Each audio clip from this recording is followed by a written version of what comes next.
back. Time now for Real Men Wear Gowns, our campaign to get men to take their health seriously and be proactive. And today we are talking about how to train for a 5K and do it the right way. Dr. Andrew Hills with Franciscan Health is back to help us get through that. Thanks for having me again. So let's talk about this. Well, first of all, I think, we all have this goal of we're going to get out there, we're going to run the 5K, and then a lot of times when we start training after the first couple of weeks, we just kind of peter out. Why do you think so many people fail in the first couple of weeks of their training? Right. So I think a lot of times we kind of treat our body kind of like a light switch. It's either on or off. Same thing kind of New Year's. We have that New Year's resolution and we're going to be like, bam, we're going to start today on January 1st. And to me, I think it leads to kind of what I call like the terrible twos. We do too much, too fast, too soon. And then like we're able to get like the wind back underneath us after a few days, but it takes weeks to months for like our muscles, bones, tendons to kind of adapt to those new stressors. And I think that can lead to kind of some burnout if we do it too quickly. So what's the right way to go about it? So the first thing is kind of getting an audit of yourself or a baseline. What have we done recently? Have we been doing any running? And if we haven't ran for years, maybe we should start more with just like walking 20 minutes a day for a week or two to kind of just see how our body responds. And, after a period of time, if you're like, oh, I'm not having any pain or anything like that, then you kind of gradually increase that. Okay. And the other thing to keep in mind is just exercising is not an excuse to avoid your primary care visits or your wellness visits. So you should still have those annual checkups because we do see those scary, cardiac events every once in a while. So you want to make sure, your general health is optimized before doing too intensive exercise. Good point. Let's talk about the shoes. Do we need the $200 carbon-plated shoes?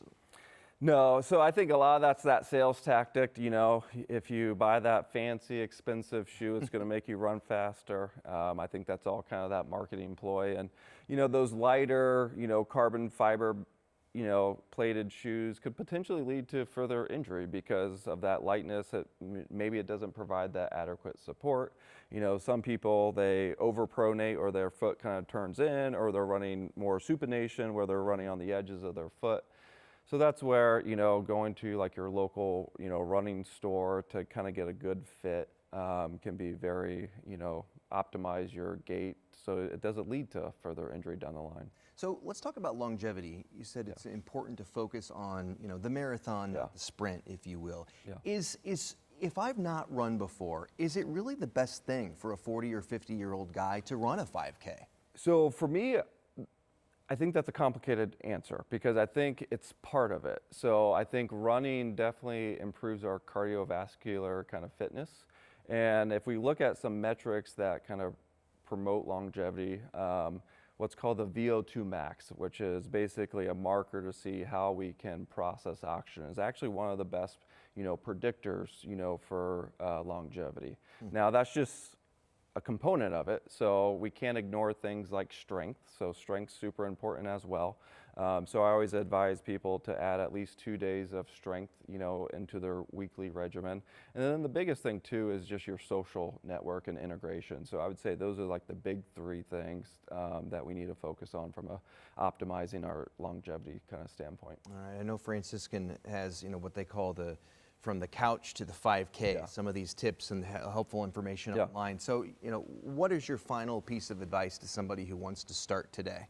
Yeah, so for me, I think that couch to 5K is kind of that idea behind, going kind of in a gradual fashion. So, in today's world, there's a lot of online resources, apps. So find that reputable app, download it, kind of gives you a nice kind of general kind of guideline.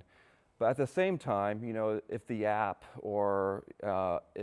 telling you to run, but your shin's saying, hey, maybe you should rest, then listen to your shin, try to cross-train, maybe do something a little bit more low impact, like bike, elliptical, that sort of thing.